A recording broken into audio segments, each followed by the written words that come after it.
Señor presidente, presentamos y presento en nombre del Grupo Socialista esta tarde una proposición no de ley sobre una ermita antigua iglesia, la Santa María la Antigua. Pero, por si alguno de sus señorías tienen alguna duda, no se preocupen, que no se trata en absoluto de incendiarla, sino de defender y salvaguardar su integridad. Miren, la ermita de Santa María la Antigua, situada en Carabanchel, cerca del antiguo solar donde estaba construida la cárcel de Carabanchel, que algunos recordamos, y al lado del cementerio también, donde ha pasado a ser como una parte consustancial del uso de ese cementerio. Es un bien de interés cultural declarado en 1981, cuando no era preceptivo la delimitación de un entorno de protección, como es preceptivo incluso por la actual Ley de Patrimonio Histórico de la Comunidad de Madrid, no una gran ley, y la que tengo la esperanza de que sea sustituida por una nueva Ley de Patrimonio en breve tiempo. No es el único caso de una iglesia, de un monumento, de un bien de interés cultural que no tenga esa delimitación, porque hay declaraciones patrimoniales de protección que son previas a esta ley. Entonces, igual me podrían preguntar, ¿y por qué precisamente este trámite de urgencia para esta pequeña ermita?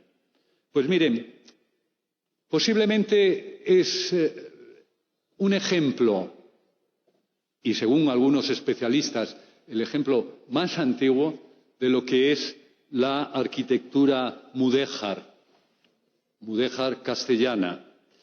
Y además esta pequeña ermita tiene una larga historia de desencuentros, de presencia y de olvidos. Fíjense, Santa María la Antigua, hay tres Marías en esa ermita. Por un lado, la referencia o el recuerdo de una María o Santa María Magdalena, que al parecer fue una iglesia, una ermita previa a la construcción de esta. Por supuesto, Santa María de la Cabeza, la mujer de San Isidro Labrador, tan cercanos a la identidad madrileña. Es curioso que tengamos que ser defensores de esa identidad madrileña aquellos que, aunque llevamos muchos años viviendo en Madrid, pero no llegamos a nacer en Madrid, nadie es perfecto, y que tiene una historia de referencia en las propias crónicas. Miren, ya en el periodo entre 1230 y 1275, Juan Fernández, diácono de San Andrés, que narraba y recopilaba los hechos y las tradiciones sobre los milagros de San Isidro Labrador, va a hablarnos de esa iglesia de Santa María Magdalena. En el siglo XIII, Juan Gil de Zamora, también diácono, describe el famoso milagro del lobo de San Isidro Labrador, que no les voy a contar porque estoy seguro que todos ustedes lo conocen. A mediados posteriormente el siglo, se produce el traslado a la iglesia de San Pedro en Carabanchel y aquello queda como una ermita. Sin embargo, no se olvida, en 1622, cuando se canoniza a San Isidro Labrador, se realizan nuevos retablos. Un retablo muy significativo en toda su iconicidad de lo que significa esta ermita y debe significar para todos los madrileños. Es un retablo adjudicado o atribuido con dudas a Francisco de Ricci, donde aparecen en primer lugar y en la cúspide del retablo Santa María Magdalena, a los dos lados San Isidro Labrador, Santa María de la Cabeza, y abajo, enmarcando a esa talla de la Virgen María, sustituida por la desaparición de la original, aparece el Noli Me Tangere, la representación de ese coloquio de Jesucristo con María Magdalena. En el centro es Juan Bautista en el desierto y a la derecha está precisamente la cena en la casa de Simón el fariseo, donde aparece o se supone, según los testamentos, que se produce la conversión de María Magdalena. Miren, han tenido una historia de encuentros y desencuentros.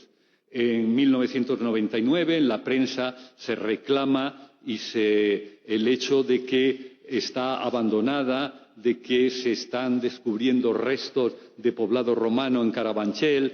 En el 2005 aparece que un poblado romano se afloran en las obras del parque de Eugenia de Montijo. Ya en el 2018, cuando se ha producido la primera restauración de la ermita, pues también se habla de que sufre vandalismo, de que carece de indicaciones indicando que es bien de interés cultural, e incluso se habla de la difícil visita y cómo se puede realizar. Bueno, con todo esto yo creo que, teniendo en cuenta las condiciones, el significado propio de esta ermita de Santa María la Antigua, la relación que tiene con las tradiciones profundamente identitarias de la ciudad de Madrid, no solo merece ese ámbito de protección, esa delimitación cartográfica de protección, sino se necesitarían muchas más cosas. Pero baste ahora empezar con esto y pensemos, por ejemplo, en que los carabancheles, lo mudéjar, era una cuestión fundamental que incluso Diego Torres de Villarroel ya lo elaboraba en un fragmento de un poema, aquel que decía: por salir del aire infiel que en la corte sopla impuro, marchar quiso a su cuartel cerca de Carabanchel, que de allí viene más puro. Eso esperamos. Gracias, señoría. A continuación tiene